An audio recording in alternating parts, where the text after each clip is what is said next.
Vous écoutez la chaîne 2, il est 12 heures. Merci de nous recevoir chez vous. InfoCité, c'est maintenant. InfoCité, le journal de l'info de proximité sur la 95.2. Au sommaire de cette édition, les participants de la formation sur la veille citoyenne initiée par la mairie de la commune 5 en partenariat avec ICAP Sahel ont reçu des attestations au terme de la session. Mohamed Bari nous fera le point.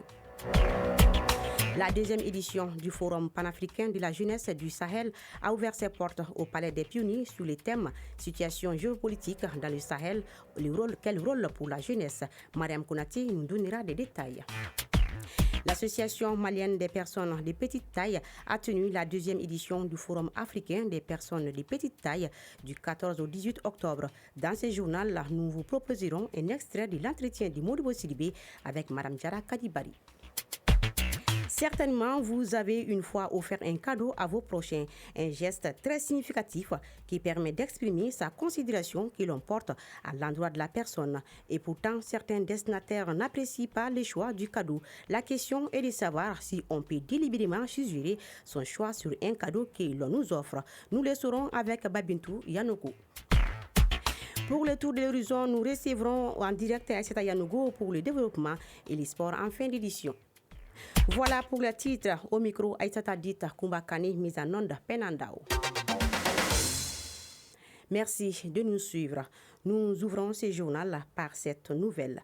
Le gouvernement s'engage à éponger la dette intérieure d'ici la fin de l'année. 200 milliards de francs CFA seront débloqués à cet effet. Le ministère de l'économie et des finances et son collègue de l'industrie et du commerce étaient face au chef d'entreprise hier pour annoncer la bonne nouvelle. Dans un contexte où la participation citoyenne est essentielle pour le développement local, la mairie de la commune 5, en partenariat avec ECAP Sahel, a organisé une formation sur la veille citoyenne. Au terme de la session, des attestations ont été remises aux formateurs. Mohamed Bari était présent pour InfoCity. En commune 5 du district de Bamako, précisément à la mairie, environ 200 personnes des 9 quartiers de la commune ont bénéficié de 3 jours de formation sur la veille citoyenne. Les acteurs renforcés sont désormais des relais à faire appliquer dans leur quartier les bonnes pratiques de la citoyenneté. Cette formation avait pour objectif de renforcer la participation citoyenne et de sensibiliser les participants aux enjeux de la sécurité et de la gouvernance locale.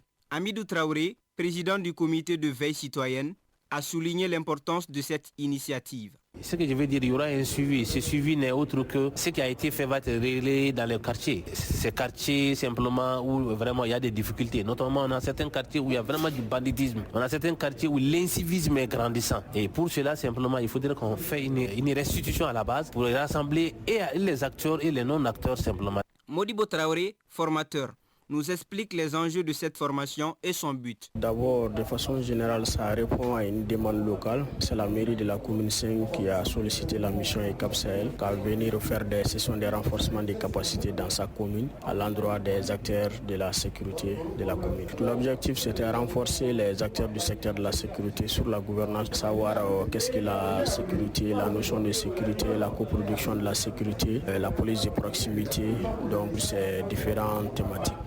Madame Berthe Kadija a reçu son attestation et a partagé avec nous ses ressentis sur cette expérience. On ne fait que le remercier parce que la population en avait besoin. Avec cette conférence, le fait qu'on a bénéficié, ça nous a permis de connaître beaucoup nos rôles et nos devoirs qu'on doit faire. On est vraiment heureuse et j'espère que chaque personne va bénéficier de ça. Cette cérémonie ne marque pas seulement la fin d'une formation, mais le début d'un engagement collectif envers une meilleure gouvernance et une sécurité renforcée. D'un forum à un autre, la deuxième édition du Forum panafricain de la jeunesse du Sahel a ouvert ses portes hier au Palais des Pionniers en commune 6 du district de Bamako. Ce forum regroupe 7 pays africains autour du thème situation géopolitique dans le Sahel. Quel rôle pour la jeunesse? Mariam Konati pour plus de détails. Cette rencontre offre l'opportunité aux jeunes de s'engager activement dans des initiatives visant la stabilité et le développement des régions du Sahel. Le porte-parole de la commission d'organisation estime que le rendez-vous de Bamako permet aux jeunes de s'informer sur les défis régionaux tout en leur offrant un cadre pour agir. Ségou Keïta, porte-parole de la commission d'organisation du Forum panafricain de la jeunesse du Sahel. Ça leur permettra de réfléchir. Les jeunes vont cerner, analyser, tirer vraiment des synthèses afin de pouvoir faire leurs propositions. Parce qu'ils auront des enseignements. Nous devons vraiment faire tout pour que la jeunesse soit impliquée dans les choses. Parce que tout repose sur les jeunes. Sans jeunes, alors moi j'appelle un corps sans âme. Les participants se disent assez édifiés sur les enjeux et défis liés au Sahel. Rasmane Porgo, participant venu du Burkina Faso. C'est une fierté pour nous de participer vraiment à ce forum. C'est la jeunesse qui se rencontre pour échanger l'avenir de la jeunesse. Cheikh Ousmane Diallo, participant venu du Sénégal. Ça fait plaisir d'être en contact avec autant de jeunes engagés, avec autant de détermination pour la construction d'une Afrique forte, puissante et unie. Maintenant, il faudra que la jeunesse africaine de manière globale prenne ses responsabilités, que la jeunesse consciente assume sa destinée. Selon le représentant du ministère en charge de la jeunesse, l'instruction civique et de la construction citoyenne sont des piliers essentiels pour encourager les jeunes à s'investir dans la consolidation de la paix et le développement. Baba Mahamoud Arbi. Aujourd'hui, nous savons l'importance et le rôle prépondérant que les jeunes peuvent jouer dans le cadre de la consolidation des acquis de la Confédération AES. Les jeunes sont les piliers, peuvent jouer dans ce que recherchent les plus hautes autorités. Ce forum se poursuivra jusqu'au 20 octobre autour des débats et des discussions en vue de renforcer le rôle des jeunes dans la sous-région. Dans l'entretien de la 2, nous recevons la présidente de l'Association malienne des personnes de petite taille pour parler de la 2e édition du Forum africain des personnes de petite taille qui s'est tenue du 14 au 18 octobre 2024 à Bamako. Nous vous proposons un extrait de cet entretien avec Mme Diara Kadibari. Elle est au micro du Modibo Sidibé. Et le choix pour porter sur le Mali, nous avons organisé la première édition du Forum africain des personnes de petite taille en 2010 pendant le cinquantenaire et avec la participation de 7 pays, 2 personnes par pays, un journaliste plus une femme de petite taille et clôturé par l'élection Miss d'Afrique des personnes de petite taille. Donc c'est la Guinée qui détenait la couronne et ce soir le Mali a gagné, le Mali a eu la présidence à Alhamdoulilah et j'ai été reconduite pour un mandat de 3 ans. Les personnes de petite taille étaient regardées comme une autre personne. On dirait que ce n'est pas un être humain. Mais aujourd'hui, grâce à l'association, grâce à vous, les presses écrites et visuelles, parce que tout ce que nous faisons, nous appelons la presse écrite pour faire beaucoup de communication. Alhamdoulilah, le regard a changé et les personnes de petite taille ont une autre vision. Même nous sommes 4 au Conseil national de transition au Parlement. Donc c'est une promotion pour les personnes vivant avec handicap, mais particulièrement pour les personnes de petite taille. Et puis c'est une première dans l'Afrique. Donc je peux dire que sans me tromper que vraiment la situation a beaucoup changé. Voilà, à suivre l'intégralité de cet entretien tout à l'heure à partir de 12h30 sur la chaîne 2, une émission réalisée par Modibo Sidibé. Et c'est ce qui nous amène à faire le tour de l'horizon avec Aïssata Yanoukou. À présent, le tour d'horizon de l'actualité internationale. Tout l'horizon avec vous, Aïssata Yanoukou. Bonjour. Bonjour, Koumba. Nous commençons par le Sénégal où la recomposition du paysage politique. Un mois avant les élections législatives, le paysage politique se recompose. Après les 2 coalitions dirigées, l'une par l'ancien président Macky Sall et l'autre par l'ex-premier ministre Amadou Ba, 2 autres nouvelles coalitions de l'opposition ont vu le jour hier. Toutes font partie des 41 listes qui ont été acceptées par le ministère de l'Intérieur mardi 8 octobre dernier. En Côte d'Ivoire, début de la révision des listes électorales. La révision des listes électorales démarre aujourd'hui. C'est une étape importante en vue de la préparation de l'élection présidentielle d'octobre 2025. La liste compte actuellement près de 8,12 millions d'électeurs. La révision de cette liste suscite des crispations au sein de la classe politique qui continue de réclamer des réformes électorales. Signalons que l'opération durera 3 semaines. Élections toujours au Tchad, pas de report pour les élections législatives et locales. Les élections législatives et locales sont maintenues au 29 décembre prochain. Beaucoup s'attendaient à un report de ces scrutins, mais le président Mahamat Idriss Déby a finalement convoqué hier les chefs des partis politiques pour leur annoncer le maintien des élections législatives et locales au 29 décembre prochain. Et nous terminons par la Tunisie, condamnée de l'ancien ministre de la Justice à 10 ans de prison.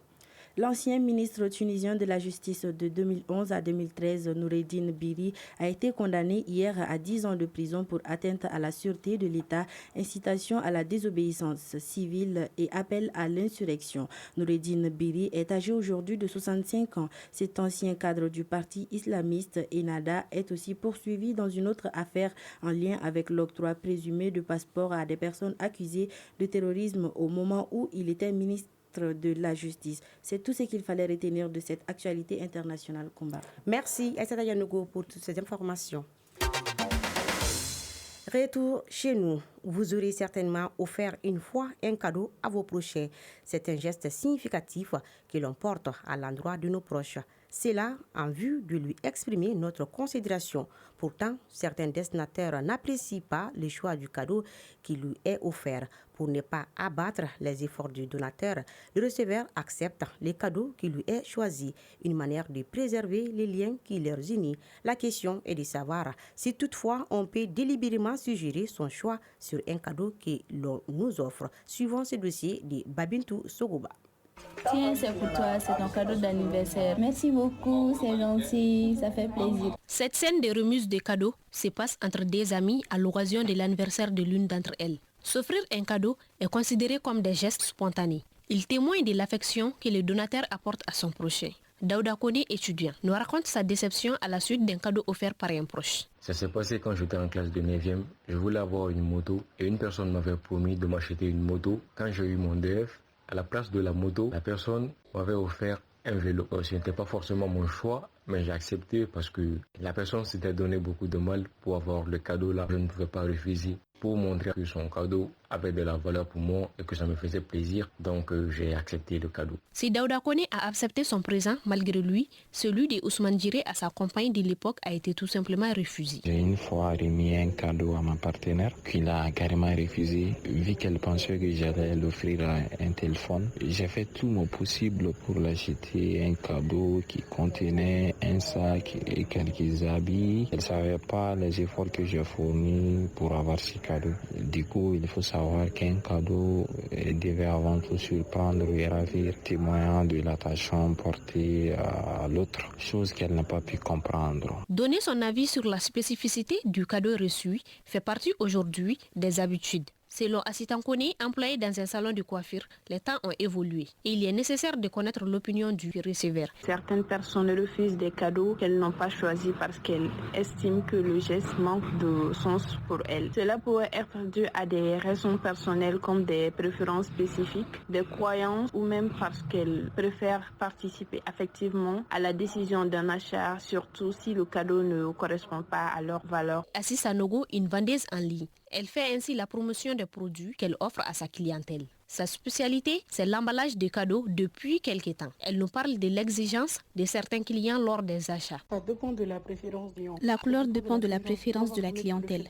Certaines personnes choisissent la couleur bleue, la rose ou le rouge. Pour les femmes, je choisis, comme d'habitude, les couleurs féminines. Vice-versa pour les hommes. Il y a des femmes qui viennent acheter des cadeaux pour leur mari, en tenant compte de la couleur préférée de ces derniers. Ce qui est de même pour les hommes qui veulent combler leurs épouses avec des cadeaux. Notre société accorde une attention particulière au choix d'un cadeau. Selon Fodje Tandjigoura, sociologue, ces présents que l'on offre à nos prochains ont tous leurs particularités. Le principal cadeau qu'on offre, c'est essentiellement des colas, ce sont des habits, ce sont de la volaille, etc. Parce que ces cadeaux, on les trouve facilement dans nos sociétés et ces cadeaux ont des significations. D'autres cadeaux sont des offrandes qu'on offre à des divinités, à des esprits, tels que les chèvres, les boucs, les moutons. Mais parlant des individus, ce sont vraiment des cadeaux qui sont simples et accessibles. Et le sociologue de déplorer que les types de cadeaux que nos us et coutumes préconisaient semblent disparaître de nos jours au profit de l'argent. Tout est monétaire actuellement, c'est-à-dire que les cadeaux rituels ont peu tendance à émerveiller les gens. En somme, il est mieux de se rappeler que le cadeau parfait est avant tout celui qui est offert avec sincérité.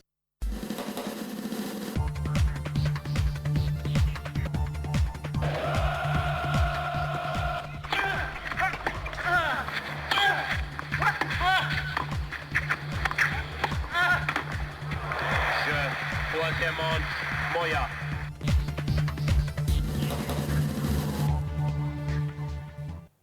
Et cette nouvelle sportive, avant de boucler ces journaux, tournoi qualificatif des moins de 17 ans, zone IFOA A. Le coup d'envoi sera donné lundi prochain au Sénégal. Le Mali jouera son premier match contre la Sierra Leone. Ligue des champions féminine 2024, prévue du 9 au 23 novembre. La Confédération africaine de football a procédé hier vendredi au tirage au sort de la phase de groupe de la compétition. Elle mettra aux prises 8 clos de 2 poules. Dans le groupe A, on a AS FAR, Aigle de la Médina, TP Mezambe et University of Western Cape. Golden Boy 2024, un seul joueur africain a été retenu sur 25 pour le trophée Golden Boy décerné chaque année au meilleur joueur promoteur en Europe.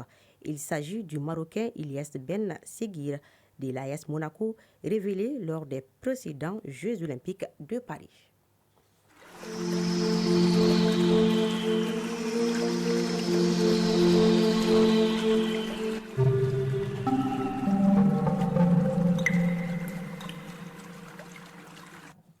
La météo, avant de clore définitivement ce journal, les thermomètres affichent sur Bamako est environ 35 degrés Celsius.